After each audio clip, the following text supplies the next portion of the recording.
नमस्कार, सगरमाथा विशेषमा स्वागत छ। म कृष्ण तिमल सिन्हा। आज हामी नेपाल कम्युनिस्ट पार्टी नेकपाका नेता प्रतिनिधि सभा सदस्य सोमप्रसाद पाण्डे, जसलाई नेपाल सरकारले, वर्तमान सरकारले भूमिगत अर्धभूमिगत अवस्थामा रहेका विभिन्न सङ्घ सङ्गठनहरूसँग समूहसँग वार्ता गर्नका लागि गठित समितिको संयोजकको जिम्मेवारी पनि तोकेको छ। र समग्रमा आज हामी यही मङ्सिर 8 गते काठमाडौँमा नेत्रविक्रम चन्द विप्लव नेतृत्वको नेकपा माओवादीले पार्टी स्थापना दिवसका सन्दर्भमा बृहत आमसभा गर्ने भनेर तयारी गर्दै गर्दा विप्लव लगायतका 13 त्यस्तै समूहसँग वार्ता गर्नका लागि गठित सरकारी समितिले चाहिँ वार्ता प्रक्रिया कहाँ पुर्याएको छ, यी र यस्ता समूहसँग वार्ता गर्न आवश्यक हो कि होइन र आजका दिनसम्म त्यसको औचित्य पुष्टि भयो कि भएन लगायतका प्रश्न सँगसँगै सरकारको आलोचना अनि उत्साहमा केन्द्रित संवादमा पनि रहनेछौँ। स्वागत छ यहाँलाई। धन्यवाद। सन्दर्भ चाहिँ अब आउने शनिबार औपचारिक रूपमा तपाईँहरूको लागि तोकिएको, भलै भदौ 8 गतेबाट काम सुरु गर्नुभएको थियो, तैपनि 3 महिने कार्यकाल सकिँदैछ, जिम्मेवारीको एउटा अवधि दिएको थियो। भूमिगत अर्धभूमिगत समूहसँग वार्ता गरौँ, असन्तुष्टिहरू अब वार्ताबाटै सबै समाधान गरौँ भनेर सरकारले एउटा जिम्मेवारी दियो। त्यो जिम्मेवारी पुरा गर्ने सन्दर्भमा तपाईँहरूले भदौ 8 यता के गर्नुभयो कार्यकाल सकिँदै गर्दा फर्किएर हेर्दा? अब यसमा हामीलाई 2 किसिमको टिवार दिएको थियो। एउटा विगतमा गरिएका सहमति सम्झौताहरू, जस्तो योभन्दा पहिला शान्ति तथा पुनर्निर्माण मन्त्रालयबाट मन्त्रीज्यूको नेतृत्वमा यो वार्ता टोली गठन गरिन्थ्यो र पछिल्लो कालमा आनन्द ढुङ्गानाको नेतृत्वमा एउटा चाहिँ वार्ता टोली बनेको थियो। ती सबै विगतका चाहिँ मन्त्रीज्यूहरूले गर्नुभएको नेतृत्व र चाहिँ अन्तिममा आएर आनन्द ढुङ्गाले गर्नुभएको नेतृत्वमा वार्ताहरू भएका थिए। त्यो वार्ता हुँदाखेरि करिब 22वटा समूहसँग के भएको रहेछ भने त्यो वार्ता चाहिँ निष्कर्षमा पुर्याउनको निम्ति सहमति चाहिँ भएको रहेछ र उनीहरूले जुन द्वन्द्वरत समूह हुन् ती द्वन्द्वरत समूहले त्यसमा अधिकांश चाहिँ तराई भेगको छ। त्यसपछि गएर केही पहाडमा लिम्बुवान खम्बुवान लगायत अब यो चाहिँ माओवादी कम्युनिस्ट केन्द्र भन्नेसम्मको सबै समूहको चाहिँ त्यसमा चाहिँ सहमति भएको रहेछ।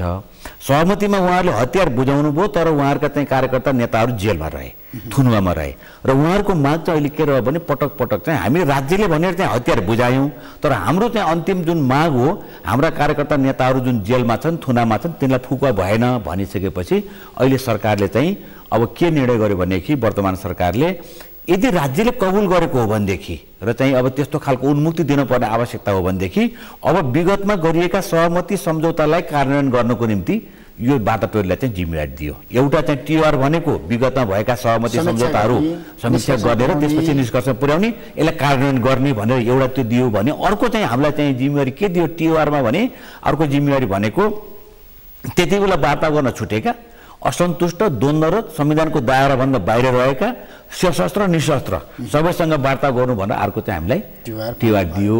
यो चाहिँ हामीले चाहिँ आफ्नो काम अगाडि बढायौँ र अहिले हामीले जुन विगतमा भएका सहमति सम्झौता र खोजी गर्ने क्रममा धेरै कामहरू हामीले टुङ्गाइसकेका छौँ। अब चाहिँ त्यसको फेरिस्त तयार गर्ने करिब 1186 जना अहिले पनि जेलमा रहेको रेकर्ड देखिन्छ। त्यसमध्येमा केही छुटेको चाहिँ हामीले भेटायौँ। त्यसमध्येमा अब केही चाहिँ सामान्य खालका मुद्दा छन्, केही जघन्य मुद्दा छन् र त्यसबाहेक करिब 455 जति व्यक्तिहरूको चाहिँ अहिले पनि वारेन्ट छ। अब ती सबै फाइन्ड आउट गरेर हामीले त कतिसम्म गरेर भन्दाखेरि चाहिँ अदालतको मिसिलसम्म मगाएर त्यसमा चाहिँ हामीले फाइन्ड आउट गरेका छौँ। यसरी गरिसकेपछि अब हामी त्यसलाई रिपोर्ट चाहिँ तयार गर्दैछौँ। समयावधि धेरै कम भएको हुँदाखेरि काम लामो र ठुलो रहेछ। हामीलाई पनि सुरुमा त सामान्य लागेको थियो, सबै हेर्दाखेरि सरकारबाट अब त्यो फैसला भएको अदालतको फैसला भएको मिसिलसम्म अध्ययन गर्नुपर्ने बाध्यता हामीले महसुस गऱ्यौँ र हामीले त्यो पनि खोजी गर्दाखेरि समय लागेको छ। त्यसले चाहिँ अब एउटा रूप लिइसकेका छ। हामी सबै अध्ययन गरिसकेका छौँ विगतमा भएका सहमति सम्झौता भएका समूहसँगको सन्दर्भमा अब बाँकी रहेका चाहिँ केही समूहहरूसँग हामीले चाहिँ अहिले फेरि थप कुरा गऱ्यौँ। अहिलेसम्म त्यसरी बाँकी रहेको हुन त हामीले चाहिँ नाम त्यसरी प्रचार नगर्ने अथवा चाहिँ जानकारी नगराउने भन्ने सहमति भएको छ। 4वटा समूह त्यसमा चाहिँ खास गरेर चाहिँ अब यो लिम्बुवान क्षेत्रको चाहिँ पहाडी बेल्टको र मधेसमा रहेको विवेक समूह लगायतको केही समूहसँग हामीले चाहिँ थप वार्ता गरेर 4वटा नयाँ समूहसँग वार्ता गरेका छौँ र अरू थप चाहिँ 4वटा अरू अब वार्ताको लाइनमा चाहिँ रहेका छन्। हामीले गर्दा गर्दै पनि भ्याएनौँ। अब सबै हेऱ्यो भनेदेखि यो 3 महिनाको बिचमा हामीले काम त अब चाहिँ गएको भदौ 8 गते क्याबिनेट डिसिसन गर्यो, उच्च स्तरीय अधिकार सम्पन्न राजनीतिक वार्ता टोली भनेर गठन गरिदियो। हामीले काम चाहिँ 14 गते सुरु गऱ्यौँ, 25 गते हामीले वार्ताको निम्ति आह्वान गऱ्यौँ, भदौको 25 गते, त्यसपछि हामीले काम सुरु गऱ्यौँ। तर यो अत्यन्तै त्यो समय चाहिँ छोटो हुँदो रहेछ। यसबिचमा हामीले चाहिँ वार्ता मिटिङहरू र चाहिँ छलफल यस्तो खाल इन्ट्रेक्सन गरेको हिसाब हेरेर धन चाहिँ 92-93वटा हामीले चाहिँ त मिटिङ र छलफल वार्ताको चाहिँ टोलीहरूसँग वार्ता गरेका छौँ। कहिले हामी वार्ताको निम्ति लाहान पुग्यौँ, कहिले जनकपुर पुग्यौँ, कहिले कपिलवस्तु पुग्यौँ। यसले गर्दाखेरि पनि हामीलाई कतिपय समस्या रह्यो। यो बाटोमा चाहिँ धेरै अगाडि बढिसकेका छ। अब नयाँ समूहसँग कुरा गर्ने कुरोमा पनि हामीले प्रक्रिया अगाडि बढाएका छौँ। पत्रचारको प्रक्रियामा हुनुहुन्छ, पहिचानको प्रक्रियामा हुनुहुन्छ अथवा पहिचान गर्दाखेरि हामीले धेरै समूह देख्यौँ। पहिचानको हिसाबमा करिब 42वटा समूह देखेका थियौँ।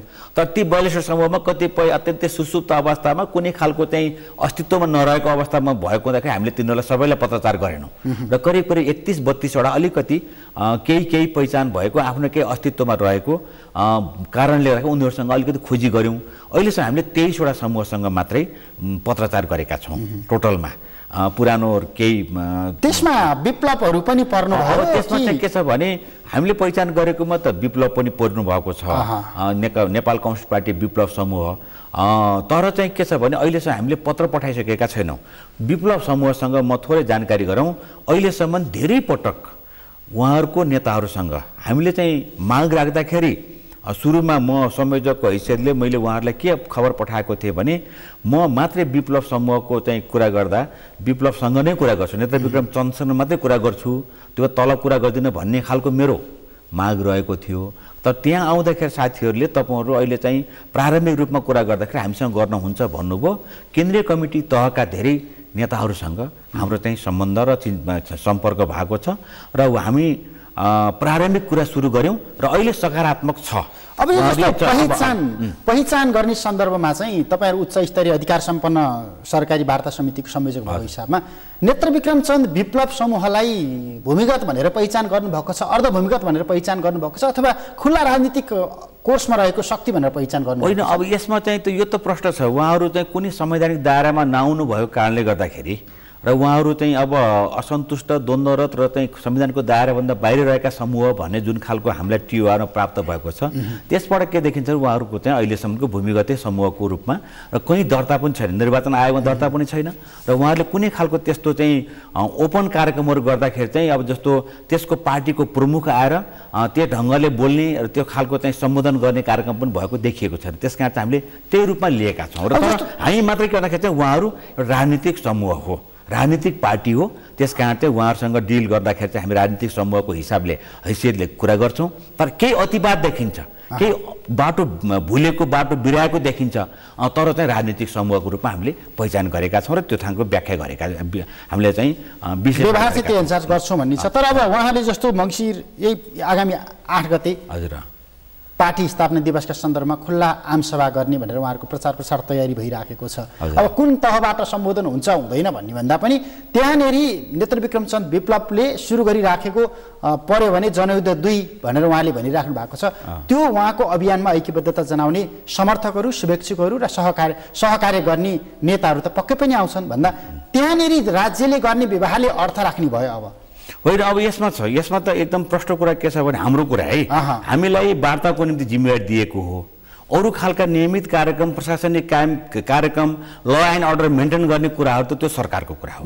यसमा हाम्रो कुनै भूमिका रहँदैन।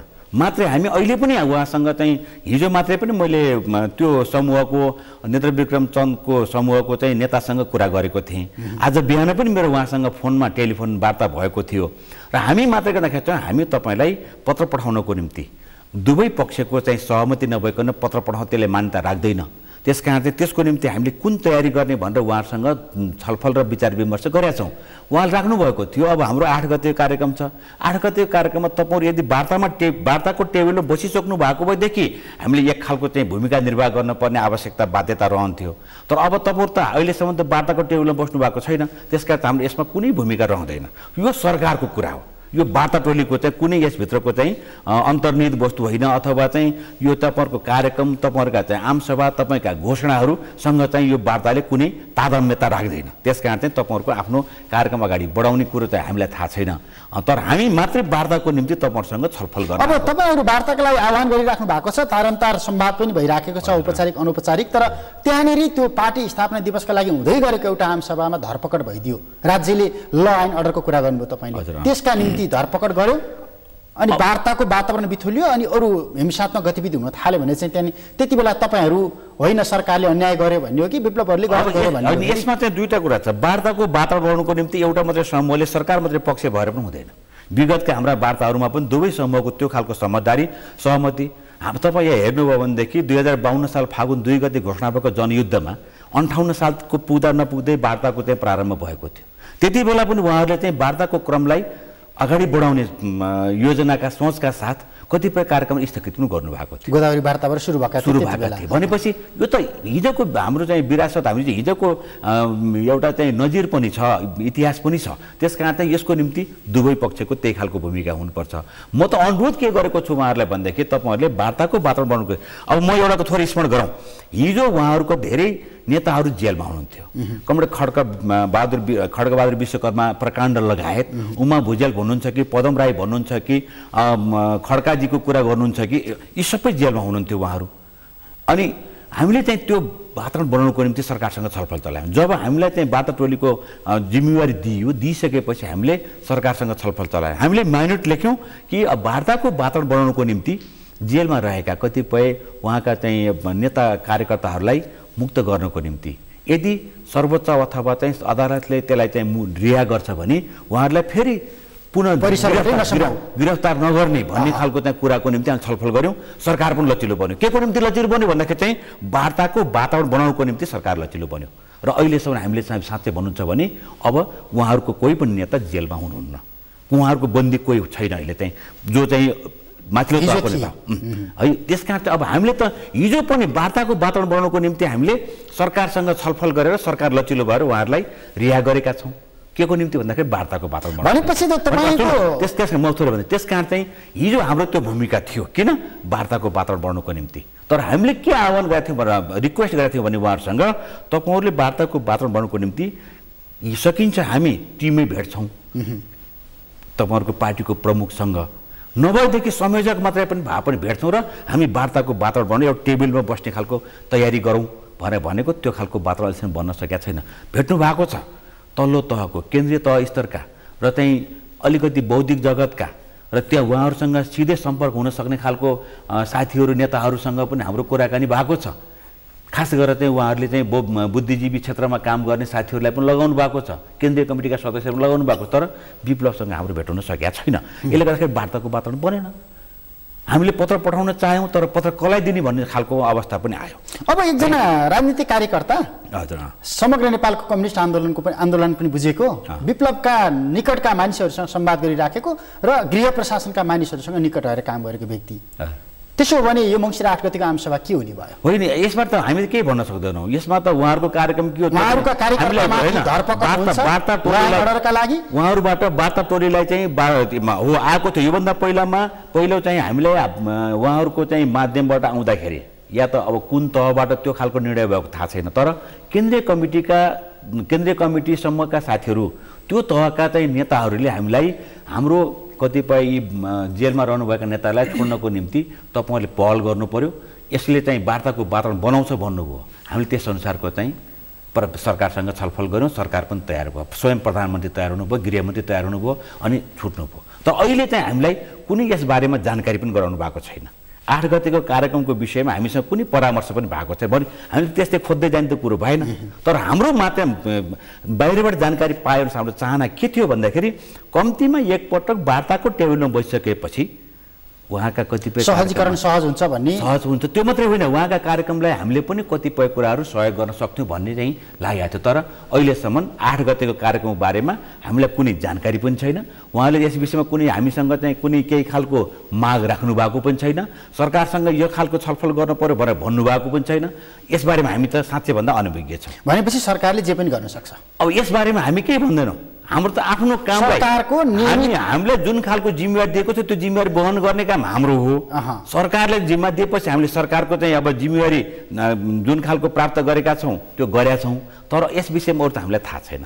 अर्को जस्तो उहाँहरूसँग अनौपचारिक रूपमा अथवा दोस्रो तेस्रो तहका नेताहरूसँग संवाद गर्दै गर्दा, आजै संवाद गर्दा, हिजै संवाद गर्दा वार्ताका लागि बस्नको लागि उहाँहरूको बटम लाइन के हो?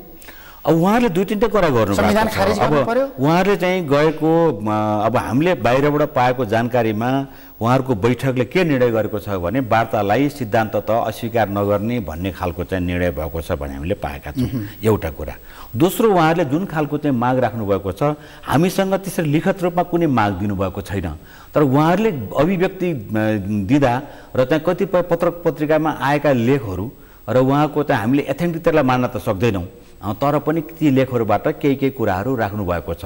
त्यसमा खास गरेर वर्तमान सरकारले लिएका लक्ष्य लिएका चाहिँ सोचहरू र योजनाहरू पनि त्यसभित्र देखिन्छन्। उहाँहरूले भन्नुभएको जस्तो वैज्ञानिक समाजवादको कुरो छ, हामीले संविधानमा समाजवाद उन्मुख लेख्न चाहिँ सम्भव देख्यौँ र त्योसम्म लेख्यौँ। जुन बेलामा 31वटा पार्टीले चाहिँ संविधान सभाको हलमा प्रतिनिधित्व गर्थे, त्यसमा सबै खालको चाहिँ सोच भएका सबै क्षेत्रका मान्छेहरूको चाहिँ उपस्थिति भएको बेलामा चाहिँ त्यो संविधान लेखिएको थियो। त्यसमा हामी कहाँसम्म सफल भएका छौँ भन्दाखेरि यो समाजवाद उन्मुख भने हामीले चाहिँ उहाँले वैज्ञानिक समाजवाद खोज्नुभयो। उहाँले खोज्नुको वैज्ञानिक त्यो पनि लामो धेरै टाढाको र धेरै त्यसको ग्याप चाहिँ ठुलो देखिँदैन।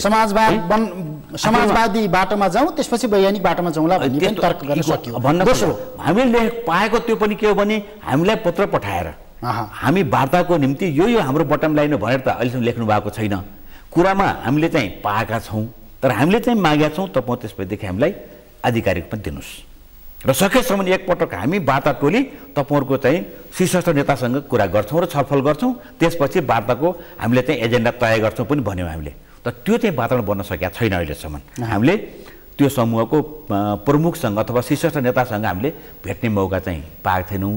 तर या हुनसक्छ उहाँहरूको चाहिँ अब यो एउटा बैठकको निर्णयले कुनै खालको चाहिँ तयारीमा अरूलाई पठाउनु भएको पनि हुनसक्छ, तर त्यसलाई मात्रै हामीले स्वीकारेका अथवा त्यसलाई मात्रै हामीले टुङ्गो लगाउने गरी अर्को उहाँहरू यो संविधान नै खारेज गर्नुपर्छ, जनवादी संविधान लेख्नुपर्छ भनिराख्नु भएको छ।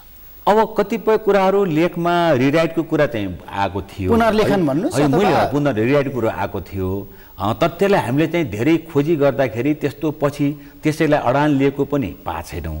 मैले भनिसकेँ नि त, हामीलाई त्यो खालको चाहिँ कुनै माग लिखित दस्तावेज भएन है।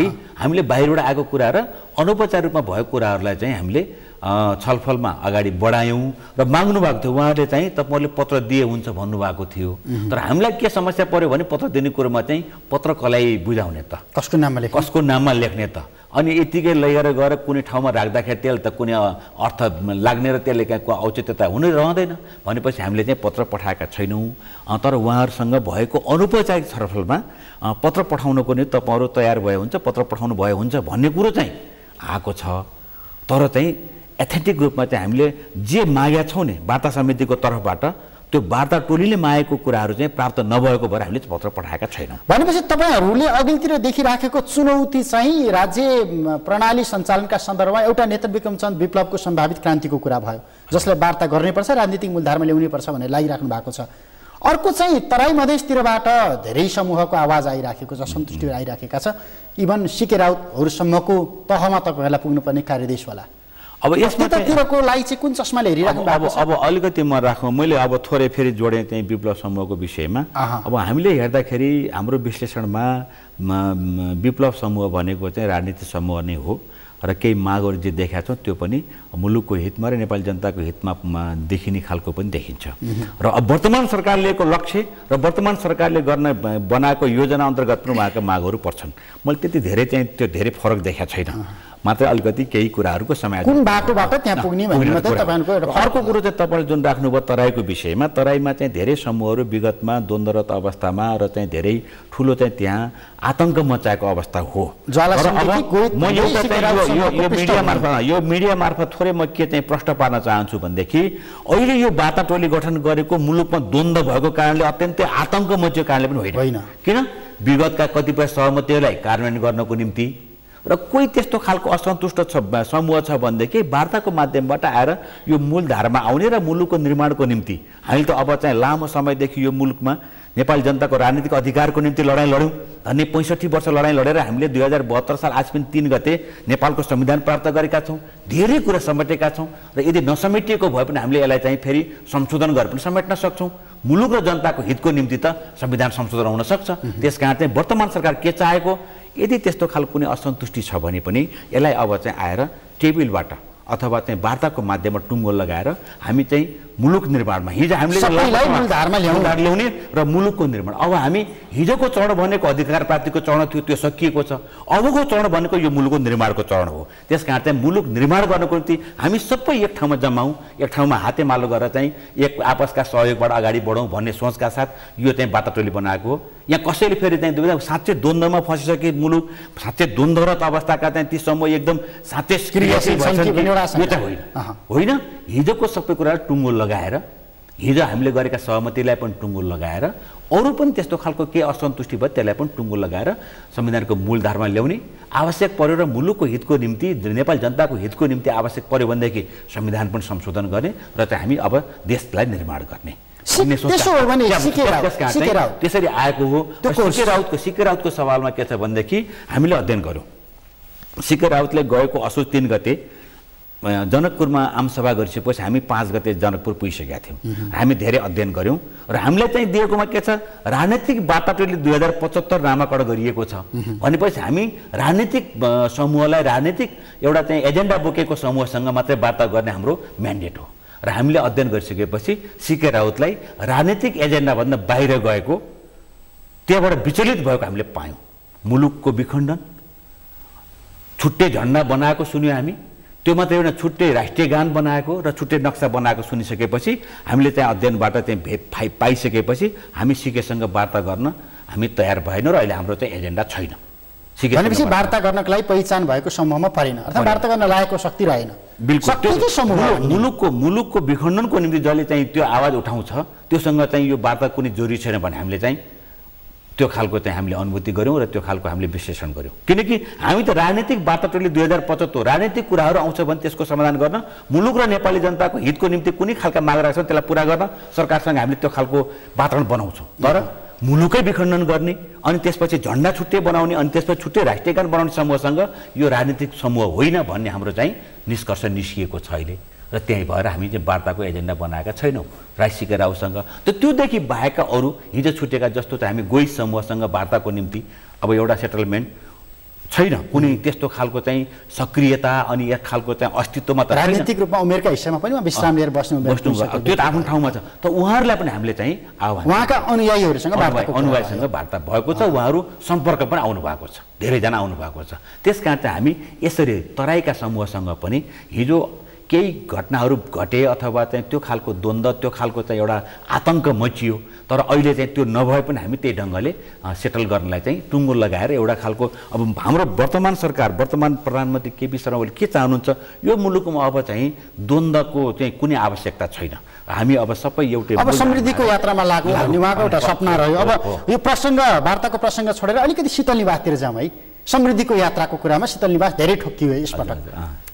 तपाईँको पार्टीको उपाध्यक्ष हालको राष्ट्रपति हुनुभएको छ, दोस्रो कार्यकालका लागि आम रूपमा राजनीतिक सहमति गरेर बनाइयो। तर अहिले शीतल निवासले जुन रूपमा भोग सलन गर्न खोजिराखेको अधिकारका कुरा आइराखेको छ, विलासिताको प्रश्न आइराखेको छ, तपाईँहरू त कम्युनिस्ट सरकार चलाइराख्नु भएको कम्युनिस्ट नेता मदन भण्डारीको पथ भनिराख्नु भएको छ।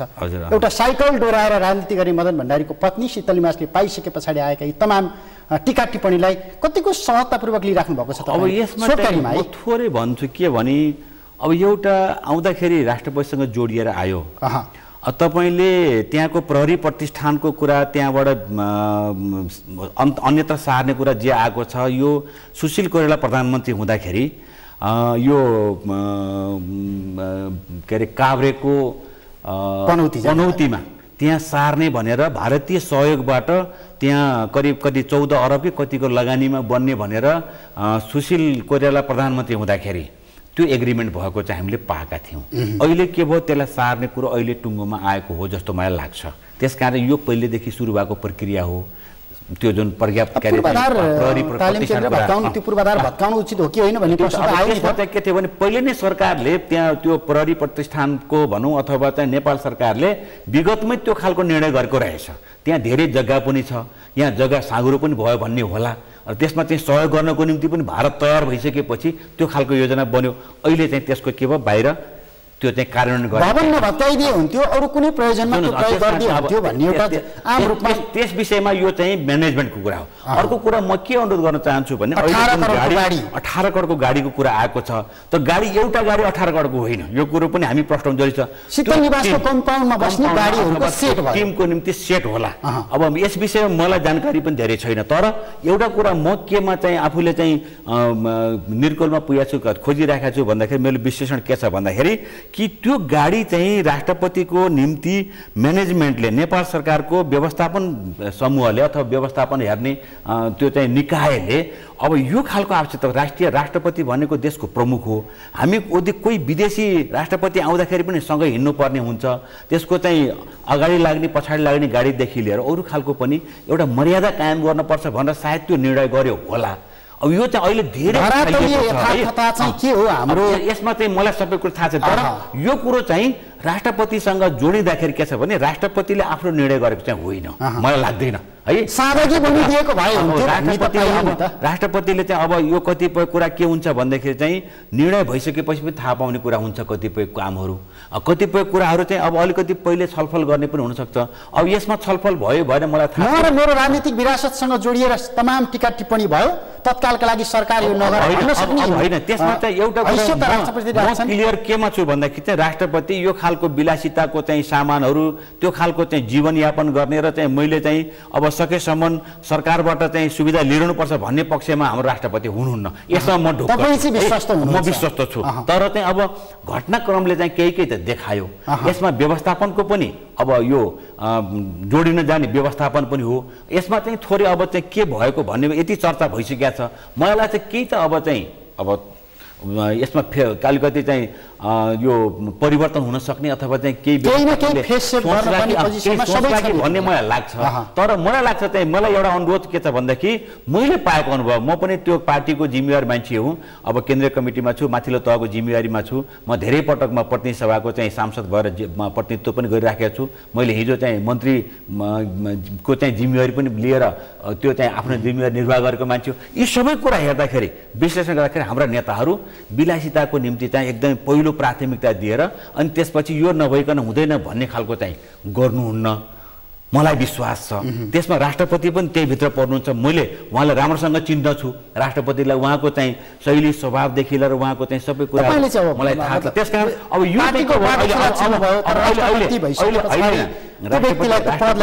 राष्ट्रपति भइसक्दा पनि हामी चाहिँ सँगै छौँ, टाढा हुनुहुन्न। एउटा चाहिँ पदको चाहिँ हिसाबले होला चाहिँ राजनीतिक काम नभए पनि राज्यको काममा त उहाँ हुनुहुन्छ, त्यस कारण म पनि राज्यभित्रैको काममा छु भनेपछि यसमा हाम्रो चाहिँ टाढा छैन। त्यसले गर्दाखेरि चाहिँ उहाँलाई जुन खालको चाहिँ अहिले बढी धेरै टिका टिप्पणीका चाहिँ शब्दहरू आइराखेका छन्, यसबाट चाहिँ हामीलाई पनि कता कता अप्ठ्यारो लाग्यो। श्रृङ्खलाबद्ध प्रहारबाट जोगिएकै राम्रो। त्यस कारण चाहिँ मैले त्यस कारण यस विषयमा मैले धेरै कुरा भन्दा पनि अब अलिकति हामी चाहिँ म्यानेजमेन्टको पार्टबाट जुन खालको काम गर्दा अलिक ध्यान पुर्योस् भन्ने चाहिँ पुर्याइयोस् भन्ने म चाहिँ भन्न हुन्छ। समय र संवादलाई धन्यवाद। हस्, धन्यवाद।